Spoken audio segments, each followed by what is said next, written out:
नमस्कार, आप देख रहे हैं आज तक। आपके साथ मैं हूं सईद अंसारी। स्वागत है आपका दुनिया आज तक में।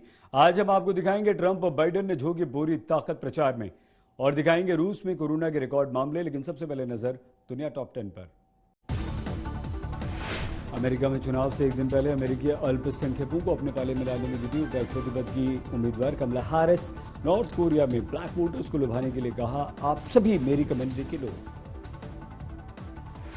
जो बाइडेन ने जारी किए डेमोक्रेटिक पार्टी को चंदा देने वाले भारतीय अमेरिकी समुदाय समेत 800 फंड रेजर से नाम। कहा, $1 लाख से अधिक चंदा देने वालों में कई लोग भारतीय।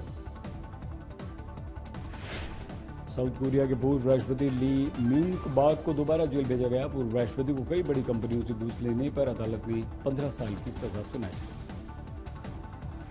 न्यूजीलैंड की पीएम जेसिंडा आर्डर्न की कैबिनेट में कई समुदायों की नुमाइंदगी। ग्रांट रॉबर्टसन को डिप्टी पीएम बनाकर पहली बार किसी समलैंगिक को मौका मिला। पहली बार न्यूजीलैंड की मूल निवासी माउरी समुदाय की महिला को बनाया गया विदेश मंत्री। फ्रांस के पीएम ने दिवंगत टीचर मैनुअल पैटी के स्कूल का दौरा किया। पैटी की गला काटकर हत्या कर दी गई थी। पैटी की हत्या के बाद फ्रांस में 2 और चाकूबाजी हुई। दुनिया भर में कोरोना 4 करोड़ 70 लाख पार कर चुका है, जबकि 12 लाख 6 हजार से ज्यादा लोगों की मौत हो चुकी है।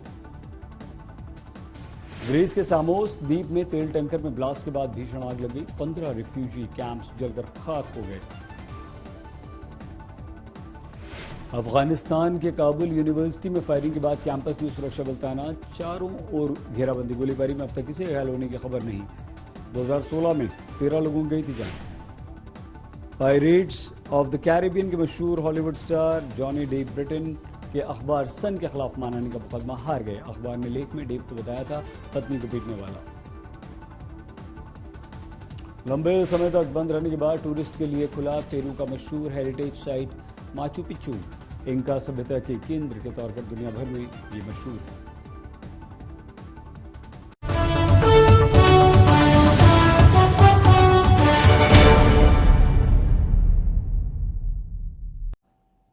अमेरिका में राष्ट्रपति चुनाव को लेकर सरगर्मियां चरम पर हैं। 3 नवंबर यानी कि मंगलवार को फाइनल वोटिंग होनी है। इस बीच पूर्व राष्ट्रपति बराक ओबामा ने राष्ट्रपति ट्रंप की नीतियों को लेकर जमकर आलोचना की। ट्रंप ने काम करने में कोई दिलचस्पी नहीं दिखाई। उन्होंने राष्ट्रपति पद को एक रियलिटी शो बना दिया है। बाइडेन ने यह आरोप लगाया।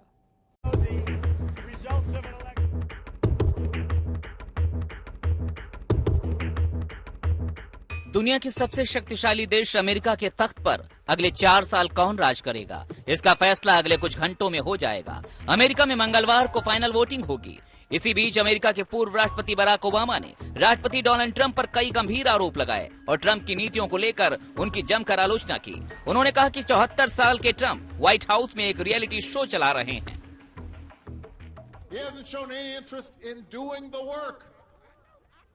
Or helping anybody but himself and his friends, or treating the presidency as anything more than a reality show to give him the attention that he craves. Obama यही नहीं रुके। उन्होंने कोरोना महामारी को लेकर भी गंभीर आरोप लगाए। उन्होंने कहा, ट्रंप ने कोरोना संक्रमण को कभी गंभीरता से नहीं लिया। साथ ही उन्होंने डेमोक्रेटिक पार्टी के राष्ट्रपति उम्मीदवार जो बाइडेन की तारीफ की। उन्होंने कहा, शानदार राष्ट्रपति साबित होंगे और सभी के साथ शालीनता और आदर से पेश आते हैं। अमेरिका में हो रहे राष्ट्रपति चुनाव में इस बार कोरोना महामारी सबसे बड़ा मुद्दा है। इस मुद्दे पर रिपब्लिक और डेमोक्रेटिक उम्मीदवार एक दूसरे पर तीखा हमला कर रहे हैं। ट्रंप जहां एक तरफ सभी को मुफ्त टीका मुहैया कराने की वकालत कर रहे हैं, तो वहीं बाइडेन ने अमेरिकी लोगों के लिए मुफ्त कोरोना वैक्सीन देने की बात की है। आज तक ब्यूरो।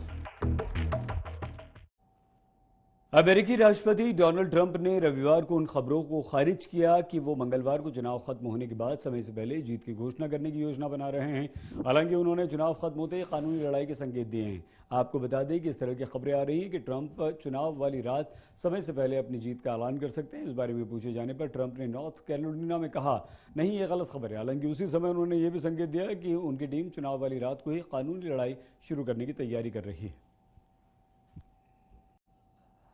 अमेरिका में राष्ट्रपति चुनाव में महज एक दिन का समय बचा है। ऐसे में विस्कॉन्सिन के केनोशा में प्रार्थना सभा हुई, जहां अश्वेत लोगों ने डेमोक्रेटिक प्रत्याशी जो बाइडेन की जीत की दुआ मांगी। ये वही शहर है जहां जैकब ब्लैक को पुलिस ने 7 गोली मारी थी, जिसके बाद यहां विरोध प्रदर्शन शुरू हुआ था।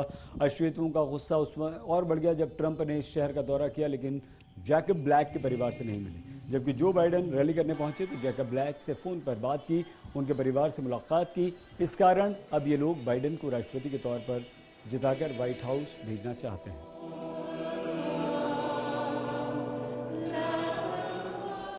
और अब अमेरिका के राष्ट्रपति चुनाव से जुड़ी कुछ दिलचस्प जानकारी आपको दे दें। 3 नवंबर को लगभग 24 करोड़ अमेरिकी राष्ट्रपति चुनाव में वोट डालेंगे। वोटर उन इलेक्टर्स के लिए वोट डालेंगे जो 14 दिसंबर को राष्ट्रपति का चुनाव करेंगे। कुल 24 करोड़ मतदाताओं में से अब तक 9 करोड़ से ज्यादा प्रीपोल से वोट कर चुके हैं। अमेरिकी चुनाव में पहली बार भारतीय मूल के वोटर ताकत बनकर उभरे। 16 राज्यों में इनकी संख्या कुल अमेरिकी आबादी के 1% से थोड़ी सी ज्यादा है। 13 लाख भारतीय उन 8 राज्यों में रहते हैं जहां कांटे का मुकाबला है, जिन्हें बैटल ग्राउंड स्टेट कहा जाता है। अमेरिकी चुनाव में इस बार यहूदी वोटों पर भी नजर है। ये अमेरिका की सबसे अमीर और मजबूत लॉबी है।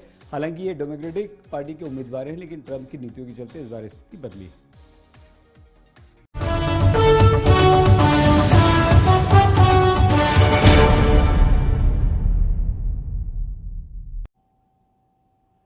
रूस में कोरोना की दो वैक्सीन बनाने के दावे के बावजूद संक्रमण की रफ्तार बढ़ती जा रही है।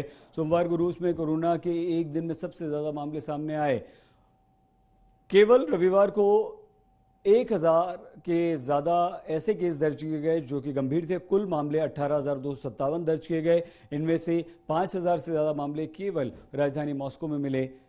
संक्रमित लोगों की कुल संख्या 16,50,000 से ज्यादा रूस में हो गई। पिछले 24 घंटों में 238 लोगों की मौत हुई और केसेस लगातार बढ़ रहे हैं।